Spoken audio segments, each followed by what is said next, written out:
The fluorescent lights of the precinct hummed, a sterile white noise that did little to calm my jangling nerves. My daughter Maya, all of 8 years old and usually a beacon of giggles and sunshine, sat beside me on the hard plastic chair, her small shoulders slumped, her usually bright eyes downcast. She clutched a worn teddy bear, Mr. Snuggles, as if her life depended on it. It had been a simple misunderstanding at the park, or so I thought. Maya, with her wild imagination and a heart full of stories, had gotten into a minor scuffle with a slightly older boy. He'd been teasing her about something. And in her defense, Maya had apparently declared, with all the conviction an 8-year-old could muster, that her mom was Special Forces and could take him down with one hand tied behind her back. Now I am Special Forces. Or rather, I was. A retired Green Beret, a veteran of multiple tours. I'd seen things and done things that most people only read about in thrillers. But I'd left that life behind, trading camouflage for civilian clothes. Intense combat for PTA meetings and the roar of choppers for the gentle hum of our suburban life. I was just mom now, a single mother, trying to raise her daughter as best she could. The boy's mother, however, hadn't found Maya's pronouncements charming. She'd been furious, claiming Maya had threatened her son and had called the police, which led us here to this uncomfortable waiting room, with a stern-faced officer named Miller looking down his nose at us. Officer Miller was a big man, broad-shouldered with a mustache that looked like it had its own zip code. He had a way of speaking that was condescending, especially towards Maya. He kept referring to her wild stories and imagination running away with her.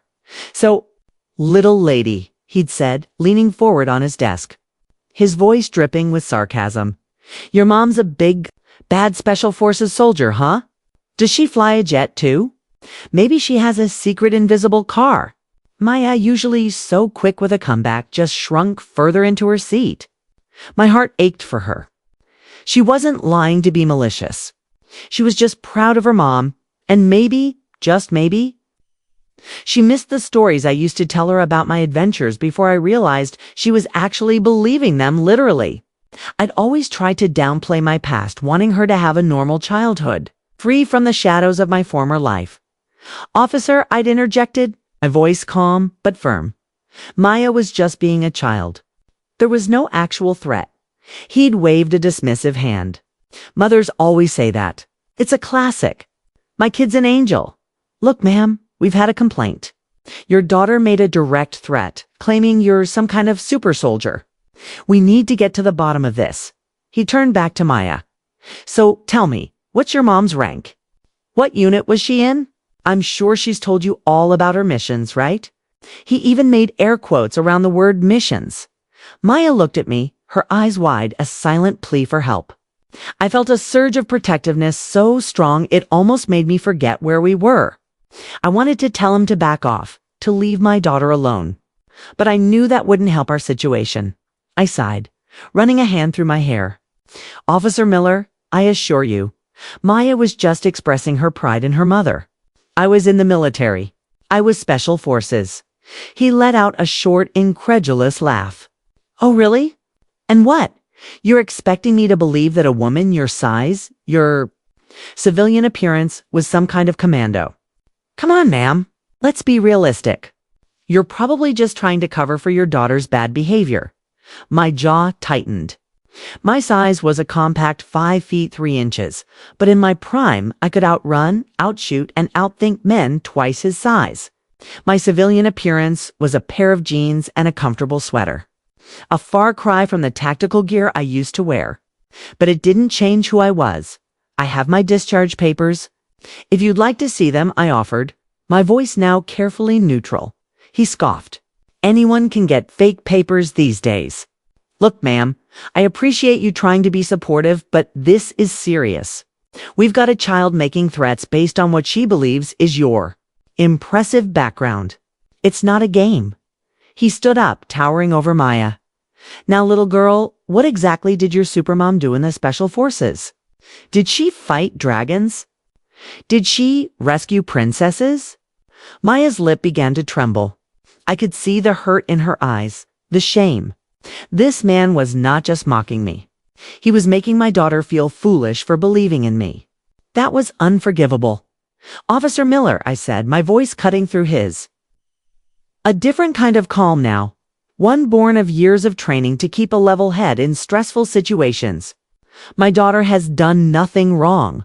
She's a child, and you are deliberately attempting to intimidate her."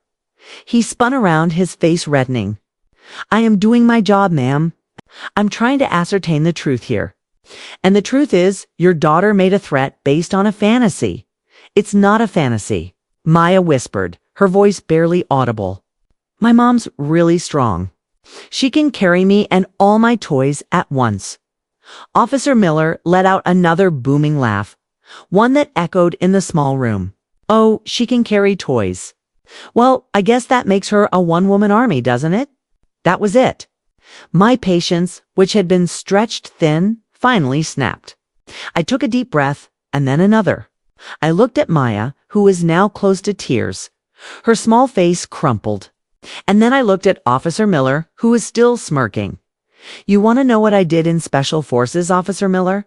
I asked, my voice no longer calm but low and steady, a tone I hadn't used in years. It was the voice I used when I was giving orders in a dangerous situation, the voice that demanded attention and obedience. He stopped smirking, a flicker of surprise in his eyes. "Look, ma'am, I don't think that's relevant." "Oh, I think it's very relevant," I countered. "Because my daughter is not lying. And you are insulting her, and you are insulting me." Based on your own preconceived notions, I reached into my bag, my movements precise and deliberate. I pulled out my wallet, extracting a small laminated card. It wasn't my discharge papers. Those were at home in a safe. This was something else. "This," I said, holding it up for him to see, "is my Department of Defense identification. Active duty. Issued to me when I was still serving." He took it, his brow furrowed, skepticism still warring with a dawning uncertainty on his face. He read the name, then the rank. Then his eyes widened, just slightly, and this I continued. Reaching into a hidden pocket in my wallet, a habit from my operational days, is my Special Forces tab, not a replica. The real thing? Given to me upon completion of the qualification course, I placed the small embroidered patch on the desk. It was faded, a little frayed at the edges, but undeniably authentic. The crossed arrows, the lightning bolt, the U.S. Army Special Forces inscription, symbols of an elite brotherhood, or sisterhood, that few ever achieved. Officer Miller picked it up, his thick fingers turning it over, his expression now completely devoid of amusement. His eyes darted from the tab to my ID and then to me. The condescension had vanished, replaced by a growing unease. And finally I said, my voice softening just a touch as I looked at Maya, who is now watching me with a glimmer of hope in her eyes. "Since you seem so interested in what a super soldier does, I can tell you. I led a detachment. We conducted unconventional warfare. We trained foreign militaries. We gathered intelligence. And yes, Officer Miller, we fought. In places you've probably only seen on a map, if at all." I paused, letting that sink in. The silence in the room was thick, broken only by the hum of the lights. Officer Miller was pale, his earlier bravado completely gone. He looked at the tab, then at my ID, then back at me.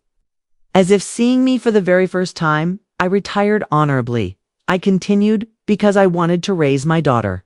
I wanted a quiet life. But that doesn't change who I am or what I've done. And it certainly doesn't give you the right to mock my child for being proud of her mother, Maya. Sensing the shift in the atmosphere, edged closer to me, her small hand finding mine. I squeezed it reassuringly. Officer Miller finally cleared his throat, his voice suddenly much lower, almost a mumble. "Ma'am, I apologize. I had no idea." He looked genuinely flustered, even a little ashamed. I didn't expect ... You didn't expect a woman, especially one who looks like me." To be a Green Beret, I finished for him, my voice still firm. "That's precisely the problem. Officer, stereotypes. They blind you to the truth. He nodded, his gaze fixed on the Special Forces tab on his desk. "You're right, ma'am. You're absolutely right. My apologies to you and to your daughter."